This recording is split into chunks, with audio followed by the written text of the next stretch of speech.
A short story by Edgar Allan Poe. The mountain pinnacles slumber, valleys, crags, and caves are silent. Listen to me, said the demon, as he placed his hand upon my head. The region of which I speak is a dreary region in Libya, by the borders of the river Zäire, and there is no quiet there, nor silence. The waters of the river have a saffron and sickly hue, and they flow not onwards to the sea, but palpitate forever and forever beneath the red eye of the sun with a tumultuous and convulsive motion. For many miles on either side of the river's oozy bed is a pale desert of gigantic water-lilies. They sigh one unto the other in that solitude, and stretch towards the heaven their long and ghastly necks, and nod to and fro their everlasting heads. And there is an indistinct murmur which cometh out from among them like the rushing of subterrene water, and they sigh one unto the other. But there is a boundary to their realm, the boundary of the dark, horrible, lofty forest. There, like the waves about the Hebrides, the low underwood is agitated continually, but there is no wind throughout the heaven, and the tall primeval trees rock eternally hither and thither with a crashing and mighty sound, and from their high summits, one by one, drop everlasting dews. And at the roots, strange poisonous flowers lie writhing in perturbed slumber, and overhead, with a rustling and loud noise, the gray clouds rush westwardly forever until they roll, a cataract, over the fiery wall of the horizon. But there is no wind throughout the heaven, and by the shores of the river Zäire there is neither quiet nor silence. And I stood in the morass among the tall lilies, and the rain fell upon my head, and the lilies sighed one unto the other in the solemnity of their desolation. And all at once the moon arose through the thin ghastly mist, and was crimson in color, and mine eyes fell upon a huge grey rock which stood by the shore of the river, and was lighted by the light of the moon. And the rock was grey, and ghastly, and tall, and the rock was grey. Upon its front were characters engraven in the stone, and I walked through the morass of water lilies until I came close unto the shore, that I might read the characters upon the stone, but I could not decipher them. And I was going back into the morass when the moon shone with a fuller red, and I turned and looked again upon the rock and upon the characters, and the characters were desolation. And I looked upwards, and there stood a man upon the summit of the rock, and I hid myself among the water lilies, that I might discover the actions of the man. And the man was tall and stately in form, and was wrapped up from his shoulders to his feet in the toga of old Rome. And the outlines of his figure were indistinct, but his features were the features of a deity, for the mantle of the night, and of the mist, and of the moon, and of the dew, had left uncovered the features of his face. And his brow was lofty with thought, and his eye wild with care, and in the few furrows upon his cheek I read the fables of sorrow, and weariness, and disgust with mankind, and a longing after solitude.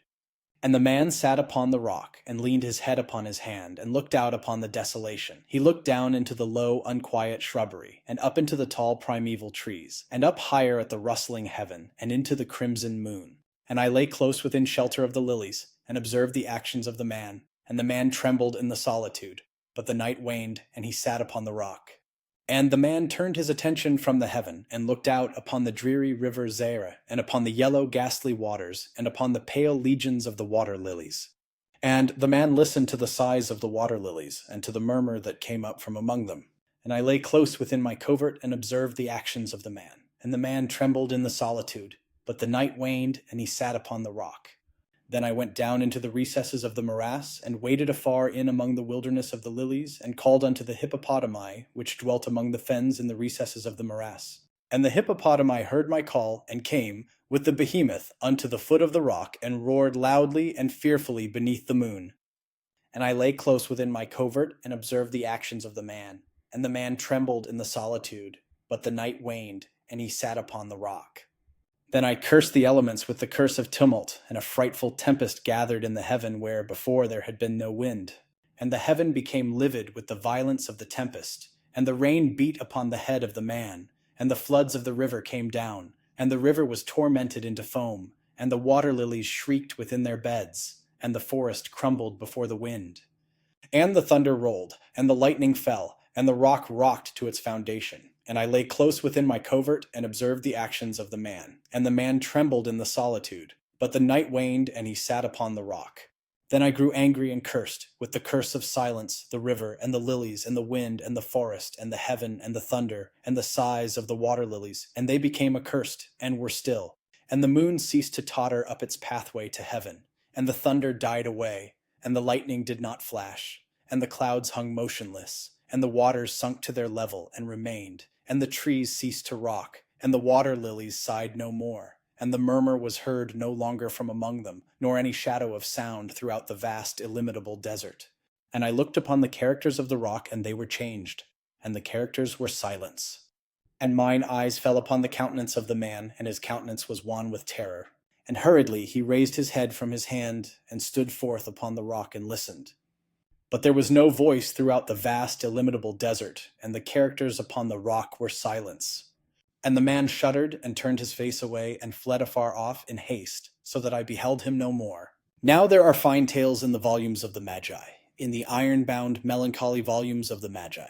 Therein, I say, are glorious histories of the heaven and of the earth, and of the mighty sea, and of the genii that overruled the sea, and the earth, and the lofty heaven. There was much lore, too, in the sayings which were said by the Sibyls, and holy, holy things were heard of old by the dim leaves that trembled around Dodona. But, as Allah liveth, that fable which the demon told me as he sat by my side in the shadow of the tomb, I hold to be the most wonderful of all. And as the demon made an end of his story, he fell back within the cavity of the tomb and laughed. And I could not laugh with the demon, and he cursed me because I could not laugh. And the lynx, which dwelleth forever in the tomb, came out therefrom, and lay down at the feet of the demon, and looked at him steadily in the face.